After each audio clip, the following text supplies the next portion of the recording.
according to the working model, as presented by Life Physics Group California. From the T-boundary or thought boundary, which is surrounding the 7 levels of manifestation as fuzzy limit, Source is still creating new fragments of itself, which we call souls or information clouds in life physics. Hence, there are souls of all different age in our terms. So we have young souls, intermediate souls, and advanced souls, all depending on how much each soul has had the chance to experience overall in the multiverse/unum. This is being confirmed by Dr. Newton, as we shall see here below. Also, because some clients of Dr. Newton's have been working in the nursery to give birth to new souls, it makes me wonder if the sitter space we are entering after body death is within or close to the T-boundary. The beginner soul. After have collected and gone through his research over the years and compared the experiences of his clients, Dr. Newton has come to the conclusion that there are 3 levels of soul groupings. The beginner soul is in its turn grouped into 2 subcategories, where the first one the young soul, who hasn't had the chance to incarnate that many times in the physical. Secondly, we have the souls who have been incarnating for quite some time, but still are acting immaturely and haven't developed close to what was expected. The beginner soul sometimes lives a number of lives in relative confusion, having a hard time figuring out the Earth curriculum. They are used to the supportive harmony in time-space. They have a tendency to surrender to the social structure of the planet and more easily fall for propaganda and the functional insanity, which is so dominant on our planet. They can be brilliant in some ways, but often lack the compassion for others and are usually self-centered and don't have the ability to think outside the box, or even independently. We have all been in this stage, according to Dr. Newton. The intermediate soul. These souls, who are more mature than the beginner souls, tend not to cluster as much as the first category. This doesn't mean they live in isolation, but they are more independent than the immature souls and want to develop more separately. Still, they mingle with their own soul group, but not on an as regular basis as the beginners. This category normally don't incarnate as often either. In the beginner stage, we have a teacher-student relationship to our spirit guide, who normally, as I see it, is our higher selves or the oversoul. In the case of the intermediate soul, however, it's more like 2 colleagues working together.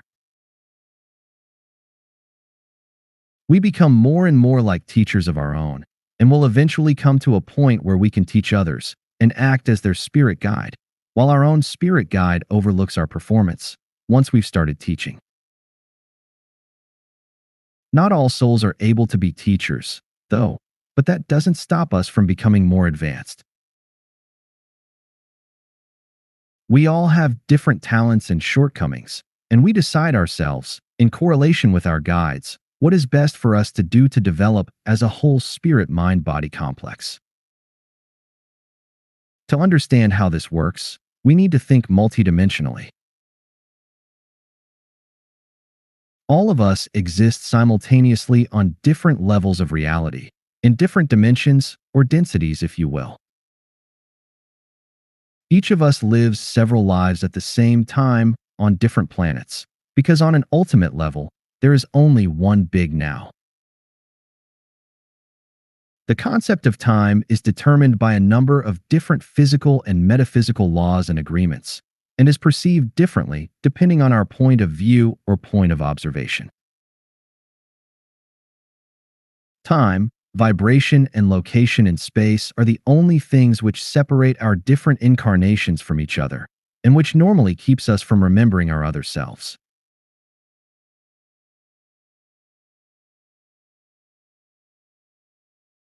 Different dimensions, densities which in themselves are fluid and quite slippery terms vibrate on different frequencies.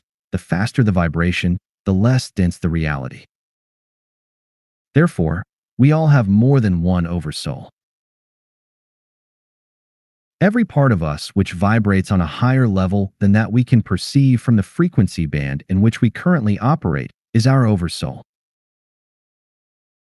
Even while incarnated in space/time, we can contact a higher aspect of ourselves for guidance and protection.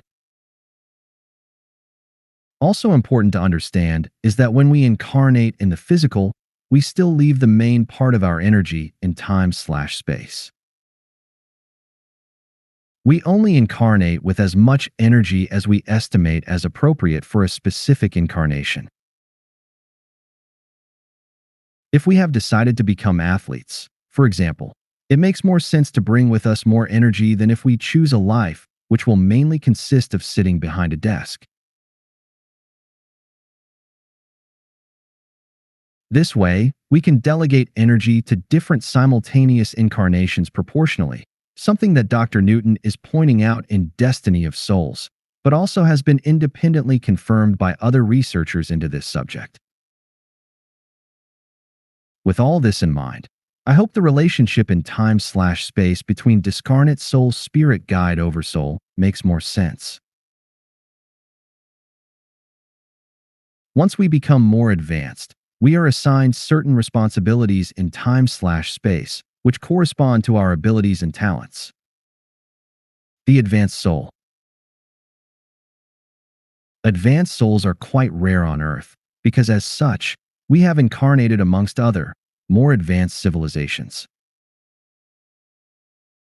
This makes sense, because there would no longer be any reason to incarnate on a relatively primitive planet like Earth, as there wouldn't be much of a learning experience anymore. These souls are already operating on a conscious, multidimensional level. And like Kevin Williams point out, the advanced soul would unlikely go to a regression therapist to sort out his/her problems and issues.